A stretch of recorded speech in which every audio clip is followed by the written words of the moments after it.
Hello everyone, welcome back to another video. In this video, we are going to talk about synchronous and asynchronous JavaScript. I'm going to create a new file, synchronous. Here I'm going to source it, so I'll say synchro.js. Okay. Now let's say want to print something. So I will say console.log, and here I'm going to say, let's say test1, and I'm going to copy it,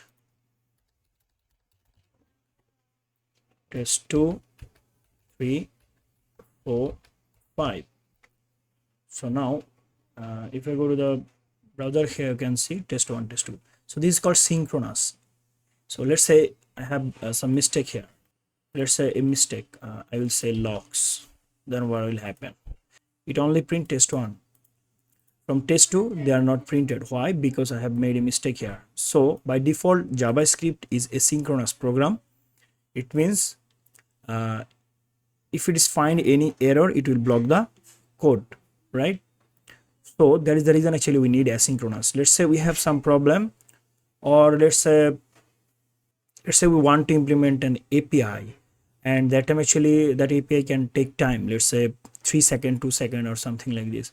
So we want that, okay, don't stop there, you can continue other program, okay, you can continue other task, and then when it will be complete, you can actually show it. Okay, so this is called asynchronous. So let's go for asynchronous program. So this is synchronous, right? So you can see that synchronous is problematic here, right?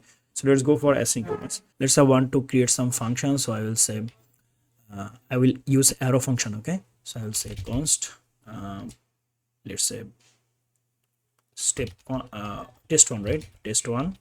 Here I'm going to say function. This is arrow function, right? So you'll say console.log. Here I'm going to say test1. Okay, test1.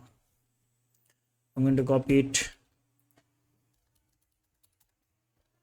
So it will be test2, it will be test3, it will be test4. All right, so if I mention here test1, here you can see test1.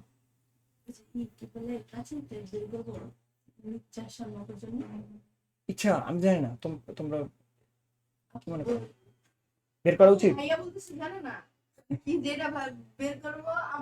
তোমাদের যেটা ভালো মনে হয় ওটা করো, হ্যাঁ আমি বুঝি নাই। So I have run test1. Now let's say I want to run all of them. Let's say, so I will say test2, test3,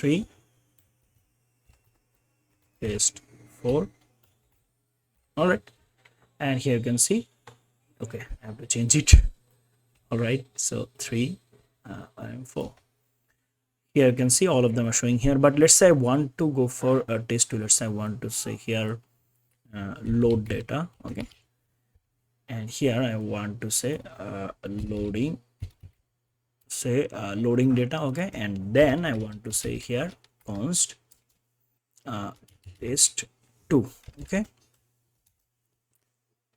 and okay, sorry, I have to give a equal sign and then arrow sign and then curly braces and stop it. Okay, now here I will say set timeout. Okay, and here I will call back a function. Okay, so I already talked about callback function. So let's say I want to call this function, so I have to pass this function as argument, right? So I don't need to mention here this sign, okay, because now I am passing the function as parameter, right? Callback function, and I want to show it after 2 seconds.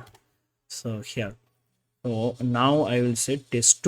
So here you can see I will say here test2 dot loading data. Okay, so that I can understand that, okay, this is test2. Here you can see test2. So here you can see I have print test1 first and then test2 second, right?